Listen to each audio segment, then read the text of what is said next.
Қай мемлекет тілін курс жүргізіп үйретіп жатыр? TikTok дегенге балалар қазір үйір болып алды. Ішінде жақсы нәрсемен бірге ананы көріп отырып ар жағына ауытқып кетсе сұмдық дүниелерді көріп жатыр ғой. Құлайын деп тұрған мектеп бар, мектеп тапшылығы бар. Құдайдың алдында өздері жауап берер. Өзім ондай жасаған жоқпын. Орыс тілі мен ағылшын тілі мынау бастауышты бітірер кезден бастаса, жүйелі дүние болмайынша біз қол жеткізе алмаймыз. Есімізді жиюымыз керек. Біздің арнаны қолдап, бізге тіркеліп, подписаться батырмасымен қоңыраушаны басып қойыңыздар. Біз сіздер үшін тырысамыз.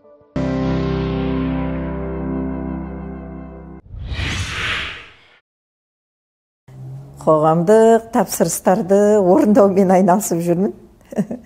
Енді жұлдызды тағып алғаннан кейін не білем,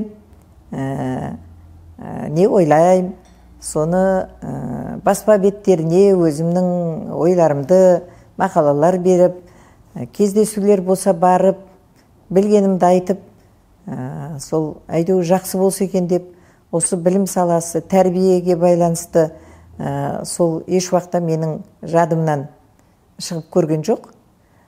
Жалпы қоғамдық жұмыстар ғой. Қазіргі алаңдататын мына балалардың амандығы, білімі. Енді баспа бетінде де, әшейінде естіп те жүрміз, көріп те жүрміз. Балалардың арасындағы келеңсіз жағдай, өзіне өзі қол жұмсау, балалардың бір-бірін бопсылау, соған қарай итермелеу.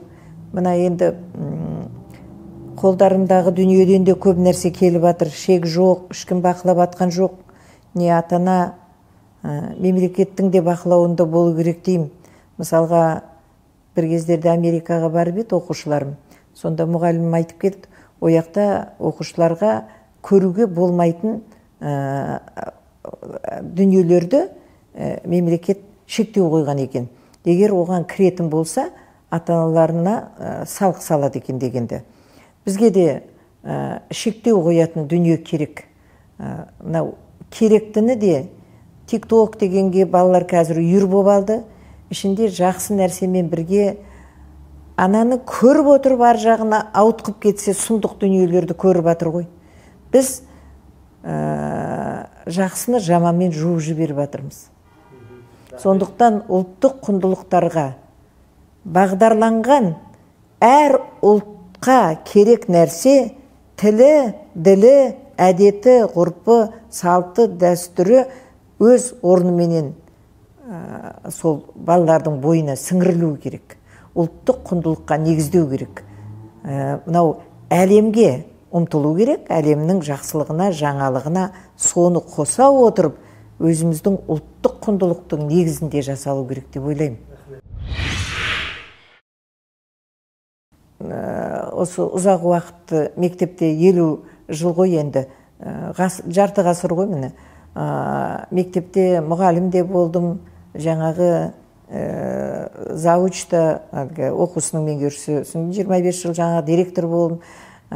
Сол кезбенен қазіргі кезді салыстырсаңыз, жер мен көктей өзгеріс бар. Мектептердің, мен енді бүкіл республиканы айта алмаймын, кейбір жерде көріп жатырмыз ғой, енді құлайын деп тұрған мектеп бар, мектеп тапшылығы бар, балалардың білім алуға қиындықтар бар көп жерде. Бізде мына Алматы қаласындағы мектептерді көрсем, қайтадан мектепте жұмыс істегім келіп кетеді ғой. Қандай керемет материалдық техникалық базасы, жайнап тұрған мектептер, мұғалімге барлық жағдай жасалынған, айлықтары қазір көтерілді, Құдайға шүкір, күнкөріс бар. Тек жұмыс істеу керек. Оның рас енді, оған көп нәрсе жасау керек. Мынау ұлттық құндылыққа негізделген қайтадан бізге жақсы бағдарлама керек, жақсы оқулық керек. Оқулық деген ол негізгі дүние. Ол баланы да, ата-ананы да, ұстазды да қалыппанан жүйелеп тұрып дамытатын дүние ол. Сондықтан бізге сол ұлттық құндылыққа негізделген жақсылыққа апаратын жақсы бағдарлама, жақсы оқулық керек, жақсы тәрбие құралдары керек, мына мұғалімдерге көмекші құралдар керек, қолдарына ұстату керек. Осылай ары қарай өзіңіз дамытыңыз деп. Міне сонда ғана жүйелі дүние болмайынша біз қол жеткізе алмаймыз. Жалпы мемлекеттік тілінде бастау керек қой. Мемлекеттік тілде болу керек.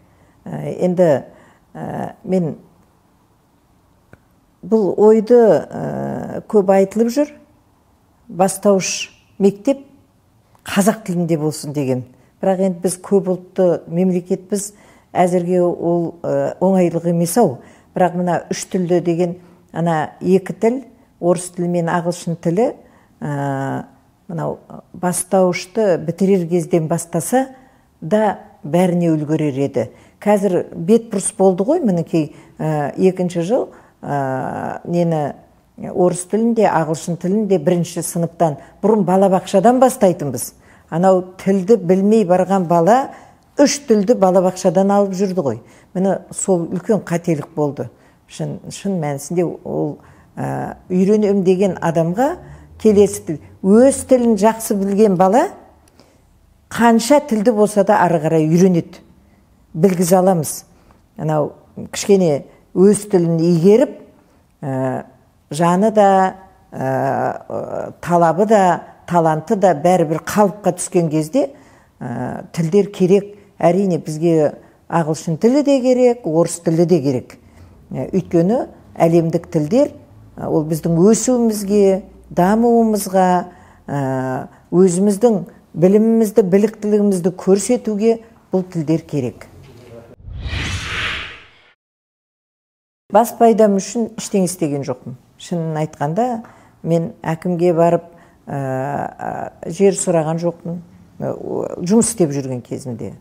Енді жас кезімнен ең алғаш социалистік жарыстың жеңімпазы атандым. Онда 30-ға да келмеген мұғалім болатым. Одан кейін орыс қазақ мектебі болып жүрген кезде, солармен бірге жұмыс істеп жүргенде, мынау Қазақ СССР-ның айтады отличник просвещения СССР деген, міне сол үздігі дегенді, сол нені алдым, медальды. Міне сөйтіп ары қарай өзі еңбегім еленіп жүрді. Барлық уақытта шәкірттерімнің алдында, ұстаздарымның алдында арым таза. Ешбір ұстазды маған мындай берсең алам деп айтқан жоқпын. Құдайдың адамның алдында. Егер біреу орналастырып алған болса, немесе оқушыны орналастырып, мен бүйттім, сөйттім деген болса, Құдайдың алдында өздері жауап берер. Өзім ондай жасаған жоқпын. Ұлт мәселесінде оның неше түрі бар ғой жаным. Үндейтін жер бар, күтетін жер бар. Мынау айқайлап істегеннен гөрі әр қайсымыз, мысалға, тілді кім байлап отыр? Кім байлап отыр мына тілді үйретпеуге? Егер әрбір қазақ баласын қазақ тілінде тілін шығарса, қазақ тілінде жаңағы ұстанса, әкесін сыйлатса, атасын сыйлатса, әжесін сыйлатса, кім ұстап отыр? Кім оны іске асыру керек? Көбінше айтады, қазақ тілін үйренетін курстар жоқ анау мынау. Қай мемлекет тілін курс жүргізіп үйретіп жатыр? Ешкімде. Біз ғана. Біздің өзімізден намыс болу керек, ар-ождан болу керек деп ойлаймын. Енді айналайын жастар, біздің бар тілегіміз, сеніміміз осы өсіп келатқан жастар ғой. Біздің азаматтар да, азаматша қыздарымыз да, Құдайдан да, адамнан да сұраймыз, солар ұлт жанды болсын. Тіпті мына тілдері шорқақ болса да, енді түрлі жағдайменен, ойбай жүрегің ұлтың деп соғып тұрсыншы, жүрегің. жүрегің таза болсыншы, өзіңнің қазағыңды менсінбеуді доғарсақ, онда біраз нәрсеге жетеміз. Мен ешкімді қыздарды да, ұлдарды да кінәлай алмаймын, түрлі жағдай. Бірақ дәл қазіргі кезде алысқа бармай-ақ өзіміздің көршілерімізден үйренейік дағы, ұлтжанды болуды, тілге құрметпен қарауды, алысқа бармай-ақ үйренетін бар ғой. Жоқ, ойламаймын. 30 жылда енді тек жаман жақты көре беру ол басқа мәселе. Жақсы жақты да көре алу керек. Қай мемлекет дәл біз сияқты. Біз ойлаймыз, бізде ғана енді қиналып жүрген кісілер де бар, рас, енді мына жалақының төмендігіне байланысты. Бірақ та елдің бәрі бізде еркін жүр. Мен солай айтар едім. Қазақстаннан еркін жүрген жер жоқ шығар деп ойлаймын мен. Келген қонақтарымыз болсын, басқамыз болсын, мына жер қандай еркіндік дейді. Біздің өзіміздің ұлдарымызға, қыздарымызға неге пайдаланбасқа осыны? Солардың істеп атқан еңбегін неге ие болмасқа? Неге соның үдесінен шықпасқа? Енді мен енді ақылды болып, ақыл айтқым келмейді елдің бәріне. Өзіңе жетпейді ғой кейде ақылың. Бірақ кейде ойлайсың, осы істеген тірлікті неге бұлар істемейді, неге соның шыдамсыз дауымыз. Кейде ашулансақ болып тастаймыз да кетіп қаламыз. Әлгі бит-көк келіп тоныңды отқа тастама дейді ғой. Бірақ біз бір нәрсеге ашуландық па, қолды бір сермейміз да, сен болмасаң басқа жерден тауып алам дейді да, кетеді, содан жұмыссыз жүреді. Сондықтан есімізді жиюымыз керек.